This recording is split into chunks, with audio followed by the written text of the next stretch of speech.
हम लोग पढ़ रहे हैं different types of asexual reproduction.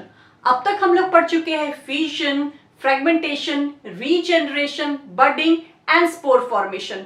ये सारा जो टाइप्स है ये लोअर ऑर्गेनिजम्स में पाया जाता है, जैसे बैक्टीरिया, प्रोटोजोआ, फंजाई।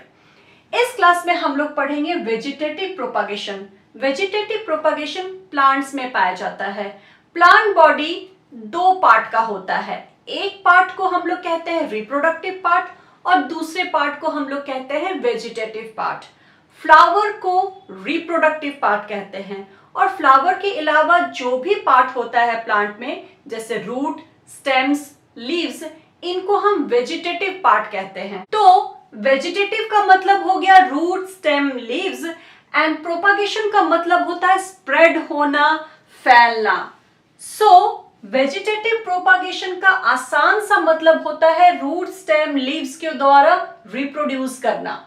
और वेजिटेटिव प्रोपागेशन में सिर्फ एक ही पेरेंट चाहिए, यहाँ कोई गैमेट्स वगैरह भी नहीं बनता।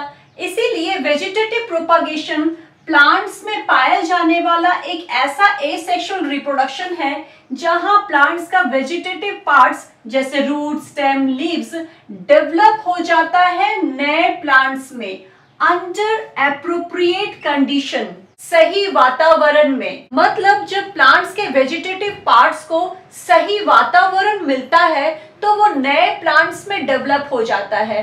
इस तरह के एसेक्सुअल रिप्रोडक्शन को हम वेजिटेटिव प्रोपागेशन कहते हैं।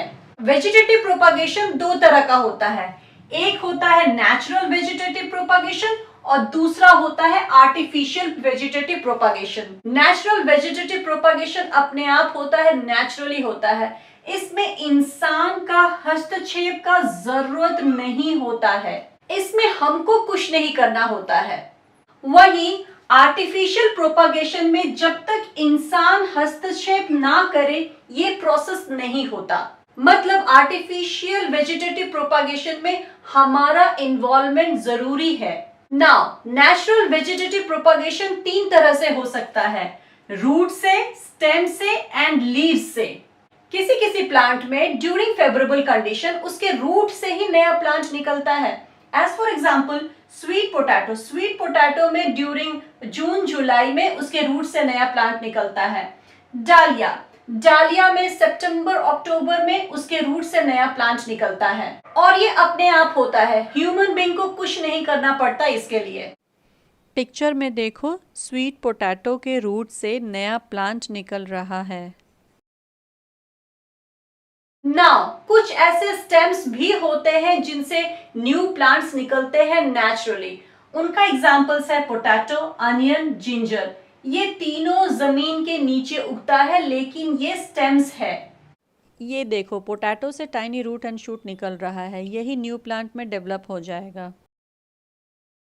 और कुछ ऐसे प्लांट्स भी होते हैं जिनके लीव्स से नया प्लांट निकलता है। इसका बेस्ट एग्जांपल है ब्रायोफाइलम। ब्रायोफाइलम में लीफ के मार्जिन से छोटा छोटा न्यू प्लांट्स निकलता है। कुछ दिन के बाद ये टाइनी प्लांट लीफ से अलग होकर नीचे गिर जाता है और न्यू प्लांट में डेवलप हो जाता है। अब आ जाते हैं आर्टिफिशियल वेजिटेटिव प्रोपागेशन पे। ह्यूमन बीइंग तीन तरह से वेजिटेटिव प्रोपागेशन करा सकता है। पहला है कटिंग, दूसरा है लेयरिंग और तीसरा है grafting. Cutting is a very simple process. इसमें पौधे के डाल को, स्टेम को काट करके लगाना होता है फेवरेबल कंडीशन में और उस स्टेम से नया पौधा निकल आता है। इसका एग्जांपल है रोज, शुगर केन, ड्रमस्टिक। हम सब ने कभी ना कभी रोज के स्टेम को तो लगाया ही है। ये देखो, रोज के स्टेम को काट कर मिट्टी में लगा देने से वो स्टेम नए रोज प्लांट में डेवलप हो जाता है। अभी आप सोच रहे होंगे कि कटिंग में भी तो प्रोपागेशन स्टेम के थ्रू ही हो रहा है, तो ये आर्टिफिशियल कैसे हो गया?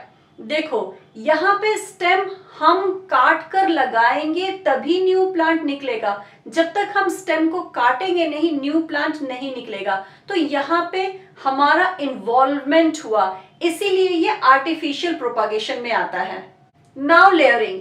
लेयरिंग में प्लांट के एक लंबे फ्लेक्सिबल स्टेम को किसी एक जगह पे मिट्टी से दबा दिया जाता है। उस जगह पे नीचे मिट्टी की तरफ रूट्स निकल आता है और वहीं से एक नया प्लांट बन जाता है। लेयरिंग में इस तरह डाल को मिट्टी के नीचे दबा दिया जाता है। Jasmine is the best example of layering. Now the third process is grafting. Grafting को हम लोग कलम बनाना भी बोलते हैं हिंदी में। ग्राफ्टिंग होता है मैंगो में, एप्पल में, ग्रेप्स में।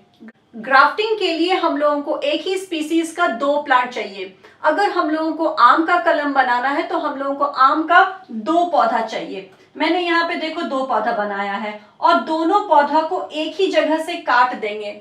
उसके बाद एक पौधा का नीचे वाला पोर्शन यूज करेंगे और दूसरा पौधा का ऊपर वाला पोर्शन यूज करेंगे। नीचे वाले पार्ट को स्टॉक बोलते हैं और ऊपर वाले पोर्शन को स्योन बोलते हैं और उन दोनों को जोड़ करके बांध देंगे। मतलब एक पौधा का स्टॉक और दूसरे पौधा का श्योन को जोड़ करके बांध देंगे। इस तरह से बन जाएगा एक नया पौधा।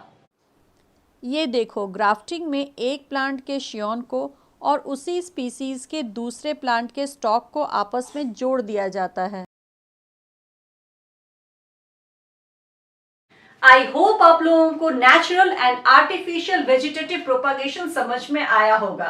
अब हम लोग वेजिटेटिव प्रोपागेशन का एडवांटेजेस और डिसएडवांटेजेस को देख लेते हैं।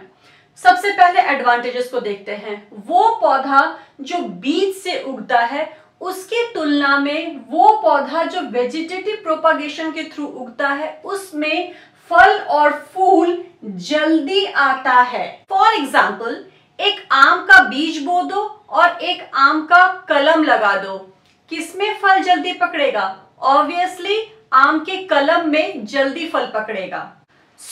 पहला एडवांटेज तो ये हो गया कि वेजिटेटिव प्रोपागेशन बहुत फास्ट होता है और दूसरा एडवांटेज ये हो गया कि वो पौधा जिसमें बीज प्रोड्यूस करने की कैपेसिटी नहीं होती है या फिर बहुत कम होती है, उस तरह के पौधे को हम वेजिटेटिव प्रोपागेशन के थ्रू उगा सकते हैं, रिप्रोड्यूस कर सकते हैं, प्रोपागेट कर सकते हैं। इस तरह का पौधा का एग्जाम्पल है बनाना, रोज, जैस्मिन एक्सेट्रा। देखो, बनाना, रोज, जैस्मिन इन सब में बीज नहीं होता है, तो इनको हम उगाए कैसे? अभी थोड़ी देर पहले पढ़े हैं, रोज को हम लोग कटिंग करके उगा सकते हैं, जैस्मिन को हम लोग लेयरिंग करके उगा सकते हैं।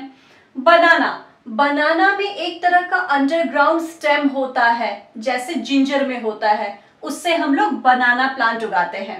नाउ तीसरा इंपॉर्टेंस ये है कि ये मेथड जेनेटिक स्टेबिलिटी को मेंटेन रखता है। मतलब इसमें पेरेंट और बच्चा जेनेटिकली आइडेंटिकल होता है, क्योंकि इसमें जो पेरेंट होता है वो मेल फीमेल तो होता नहीं है, सिर्फ एक ही पेरेंट होता है। इसीलिए ये एसेक्सुअल रिप्रोडक्शन है और एसेक्सुअल रिप्रोडक्शन में पेरेंट और बच्चा सेम होता है। इसीलिए जो न्यू प्लांट बनता है उसका सारा कैरेक्टरिस्टिक उसके पेरेंट प्लांट से मिलता है। ये तो हो गया इसका 3 एडवांटेज। अब डिसएडवांटेज को देख लेते हैं। तो सबसे पहला डिसएडवांटेज है कि इसमें कोई वेरिएशन नहीं पाया जाता है, क्योंकि वेजिटेटिव प्रोपागेशन के लिए सिर्फ एक ही पेरेंट चाहिए। इसीलिए जो न्यू पेरेंट होता है वो अपने पेरेंट प्लांट के जैसा ही होता है और न्यू प्लांट में कोई वेरिएशन देखने को नहीं मिलता। सेकेंड डिसएडवांटेज, पेरेंट प्लांट में अगर कोई डिजीज है तो वो न्यू जनरेशन को ट्रांसफर हो जाता है। चूंकि न्यू प्लांट का characteristic same to same parent plant के जैसा होता है, तो डिजीज भी तो पेरेंट प्लांट के जैसा होगा। नाउ थर्ड डिसएडवांटेज, ग्राफ्टिंग के लिए हम लोगों को स्किल्ड पर्सन चाहिए। देखो, कटिंग और लेयरिंग तो कोई भी कर सकता है, लेकिन ग्राफ्टिंग हर कोई नहीं कर सकता, इसके लिए स्किल्ड पर्सन चाहिए। एडवांटेजेस और डिसएडवांटेजेस के साथ हमारा वेजिटेटिव प्रोपागेशन टॉपिक यहाँ कंप्लीट होता है। इस क्लास में इतना ही, मिलते हैं नेक्स्ट क्लास में।